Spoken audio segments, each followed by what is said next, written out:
Donc, la forme quadratique 2 du dv est égal à L du carré plus 2m du dv plus n dv carré porte le nom de seconde forme fondamentale associée à FUV. Donc, seconde forme fondamentale, seconde forme quadratique, c'est la même chose, ça va aller ça va dans le même sens. L, M, N sont appelés les coefficients de la seconde forme fondamentale. Alors, comme pour fixer les idées, calculer la forme fondamentale de la carte, là, de cette carte MUV qui est égale à UV, U carré moins V au carré.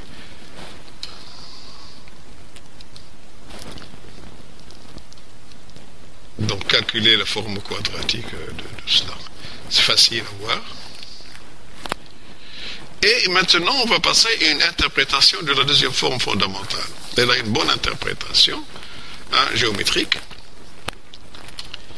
On sait qu'il est clair que df sur du est tangent à S. La même chose, fv est tangent à S. Donc, ils sont orthogonaux à n, en tout point de U. En tout point de U. Donc, il en résulte que la dérivée du produit scalaire, dérivée partielle du produit scalaire FU n par rapport à U, qui est FU U scalaire n plus FU n U égale à 0. Alors, la même chose, la dérivée par rapport à V de FU n, qui est FUV n plus FUNV égale à 0. Puis la dérivée partielle par rapport à U de FVN, qui est FVUN plus FVNU égale à 0. Et enfin la dérivée partielle de FVN par rapport à V, qui est FVVN plus FVNV, qui est égal à 0. Et en regardant, ça veut dire que cela, FU, par exemple, on regarde celui-ci, FUU n égale à moins FUNU. Mais ça, on revient, je vais revenir en arrière, ça n'est rien d'autre que moins FUNU n'est rien d'autre que L. Que L. Donc L égale, donc ça, on trouve L. Ici. Alors, donc, ce qui permet de rassembler ces situations. M aussi, c'est qui est égal, ça se trouve, c'est FUVN. Et le scalaire aussi N, c'est FVVN. Donc, il suffit et de reprendre. Donc, je reviens un petit peu à la page précédente. Ici, on remplace L et N. Ici, N, L, MN. Alors, cela permet de réécrire de nouveau la seconde forme fondamentale. La seconde forme fondamentale, suivant dans cette formulation nouvelle, en remplaçant juste les coefficients par leur valeur, on retrouve que la seconde forme fondamentale, du dv, c'est exactement, c'est L du, qui est L du carré plus M du dv plus N dv carré, n'est rien d'autre que la dérivée seconde de f scalaire n. La dérivée seconde n. Avec la dérivée seconde de f n'est rien d'autre que quoi? Que f u du au carré plus 2f f v du dv plus f v dv carré. Donc, ici, on voit que la seconde forme fondamentale, c'est quoi? C'est la projection de la dérivée seconde sur le vecteur normal, sur la normale.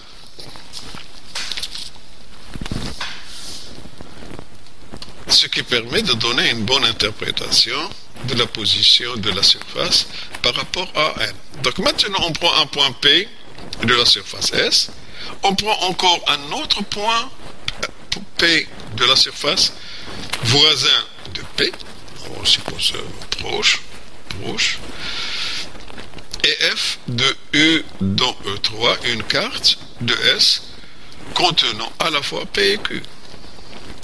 Et on prend D, qui est la projection du vecteur PQ sur la normale N. Donc c'est D égale à PQ scalaire N.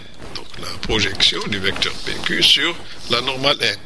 Il est clair que si D est positif, alors si D est positif, ça veut dire quoi? Ça veut dire que le vecteur Q est du même côté que N.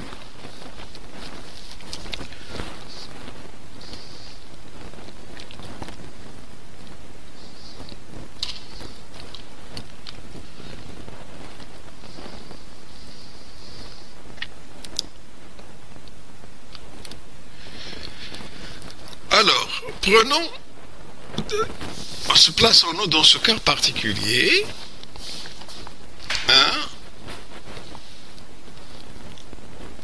Ce cas particulier, prenons P et Q de telle sorte que P soit l'extrémité du vecteur FUV et Q soit l'extrémité du vecteur F de U plus de U du point voisin, et F de V plus dV, l'extrémité de ce vecteur voisin.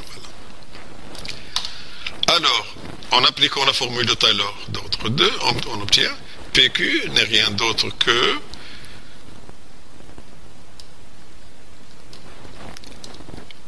FU plus DU V plus DV moins FUV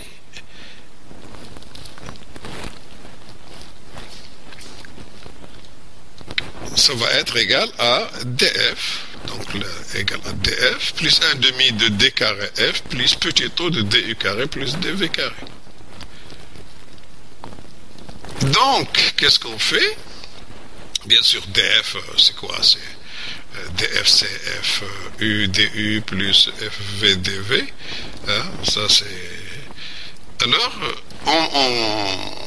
en multipliant scalairement par N, alors D c'est PQN, alors on obtient exactement, alors par N, ça c'est 0, et ça c'est 1 demi de la seconde forme fondamentale, plus le petit taux DU carré plus DV carré, scalaire N. Conclusion, on obtient ce delta qui est égal à 1 demi, c'est-à-dire en négligeant ce petit taux, c'est infiniment petit d'ordre 2, alors on trouve ce delta qui est 1 demi de DU dV, ou encore 1 demi de L DU carré plus 2M DU dV plus N dV carré.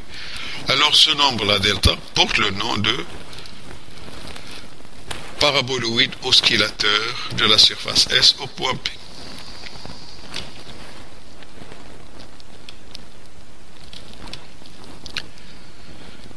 Donc la nature de ce paraboloïde dépend du signe du discriminant Ln moins m carré. Alors on distingue 4 cas. Le cas elliptique, donc un point est dit elliptique lorsque Ln moins m carré est strictement positif. Alors en ce point, la fonction delta garde le même signe, un signe constant, dans un voisinage du point P. Et l'ensemble de ces points est situé d'un côté du plan tangent au point P. Donc, on regarde comme exemple celui-ci.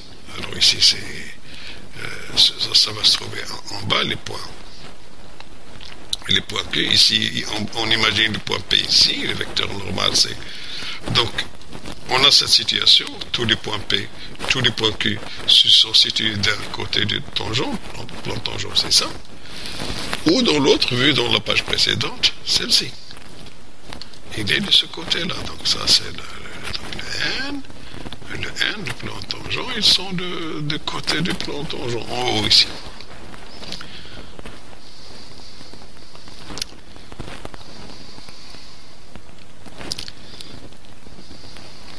Et ça, bien entendu, c'est le cas elliptique. C'est le cas. Le cas hyperbolique. Un point est dit hyperbolique si, en ce point, ln moins m carré est négatif. Dans ce cas, il existe deux lignes qui divisent le plan tangent en 4 parties distinctes. Sur chaque partie, le d qui est égal à pq scalaire n garde un signe constant. Donc, sur chaque portion, ça garde. Et là, on se retrouve dans la situation de celle de cheval. Donc les portions sont les 4, il y a voici une portion, l'autre portion, et ça, voilà. Et les lignes sur lesquelles delta égale à 0 sont...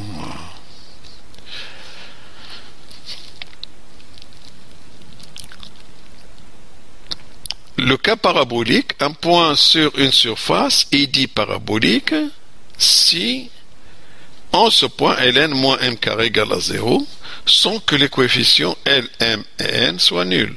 Ainsi, le plan tangent au point P, il existe une courbe planaire, une plane, définie par la fonction delta, telle que delta égale à 0 sur cette courbe. Et de signes constants en dehors de cette courbe.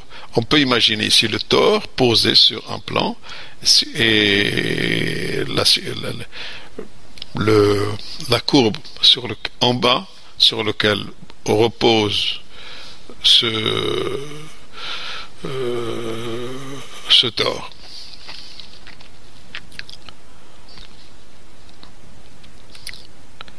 Et le cas planaire,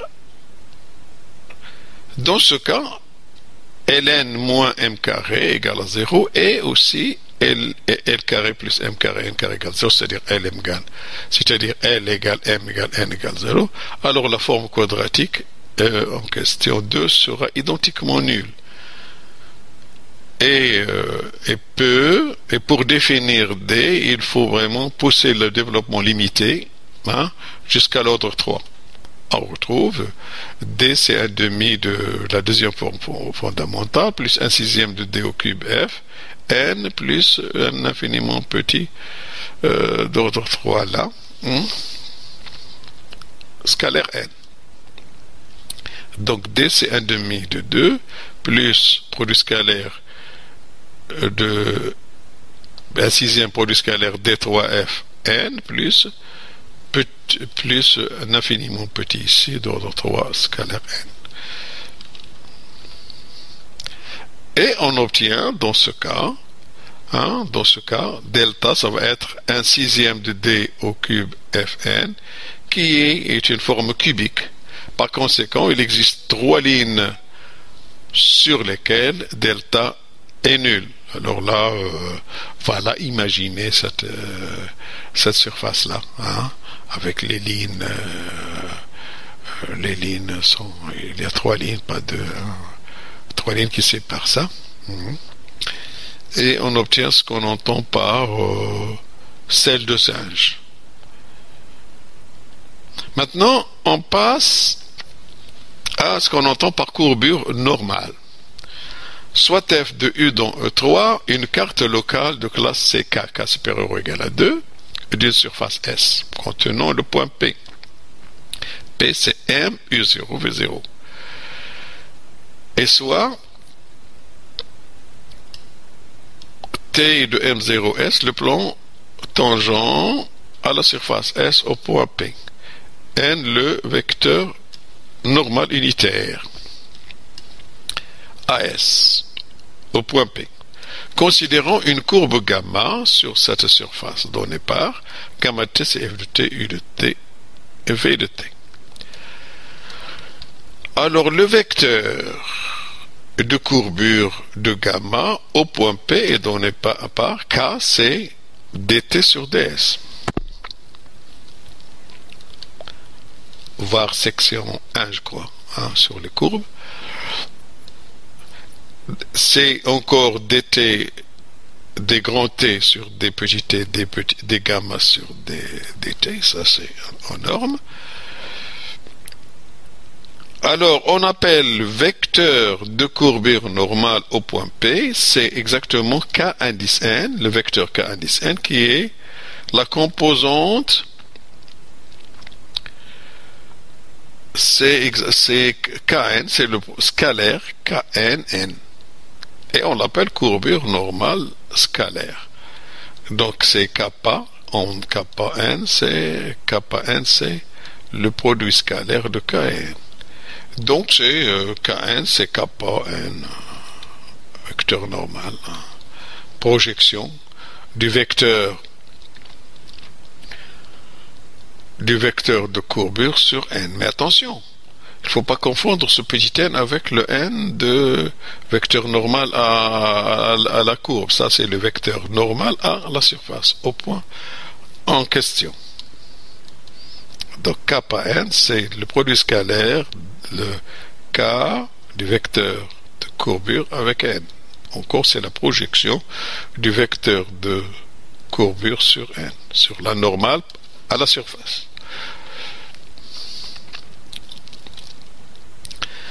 Donc, les vecteurs t et n étant orthogonaux, on peut directement, dérivant par rapport à t, dt sur dt de tn, ça va donner dt sur d petit tn plus t dn sur dt égale à 0. Et par conséquent, kappa n, qui est scalaire kn, ça va donner quelque chose comme ça. Bon, c'est dt sur cet arrangement là, c'est dt sur petit t sur gamma n. Je remplace n, je sais que puisqu'ils sont orthogonaux, je remplace au dérivant, on obtient ct scalaire dn sur dt avec sur cette norme avec un signe moins qui s'ajoute à cause de ça, hein? Et ça fait d gamma sur dt scalaire dn sur dt sur d gamma sur dt au carré.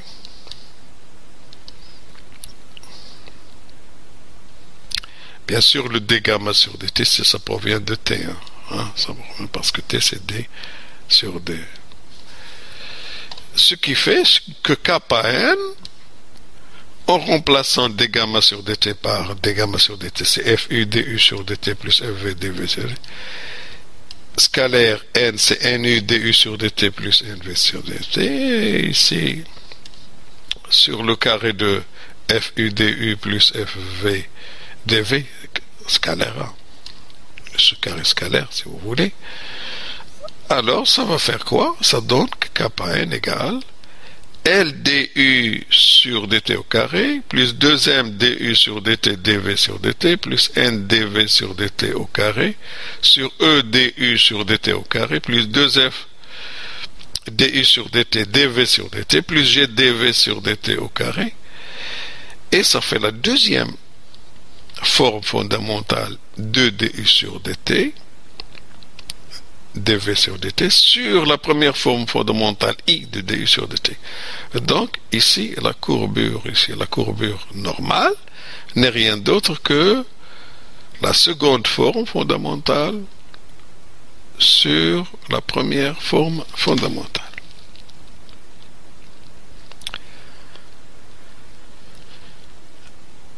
Et ce qui est chouette ici, c'est que c'est le théorème suivant, c'est que la courbe normale, kappa n, ne dépend que de la direction de la tangente au point P, hein, des coefficients de la forme quadratique.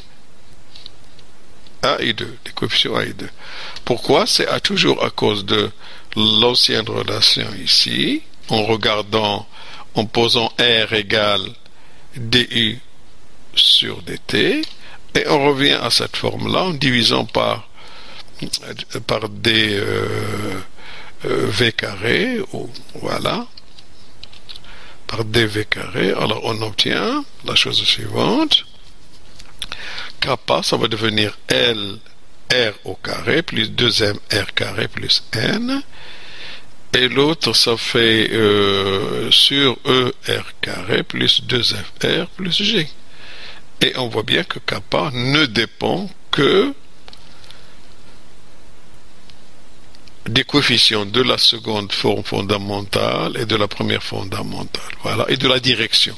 Hein, la direction qui est du sur dt sur dv sur dt.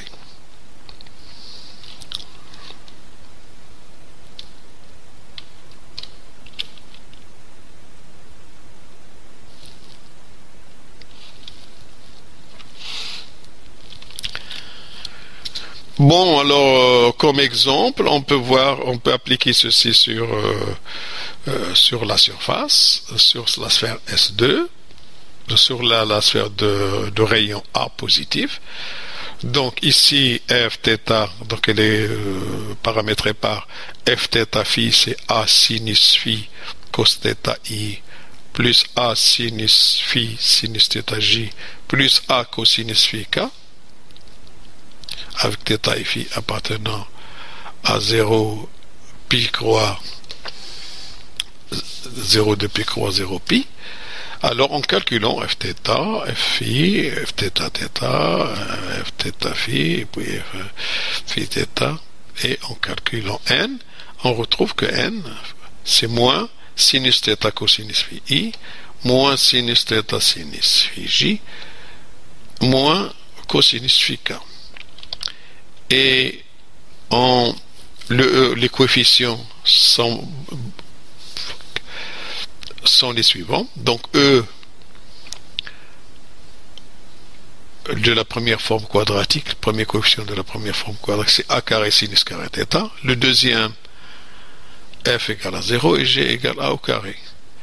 Les coefficients de la seconde forme fondamentale sont L égale A sinus carré phi, M égale 0 et N égale à 0. Ce qui donne kappa N, la deuxième forme fondamentale, sur 1, et ça, on obtient cette relation-là, hein, qui est exactement égale à 1 sur A.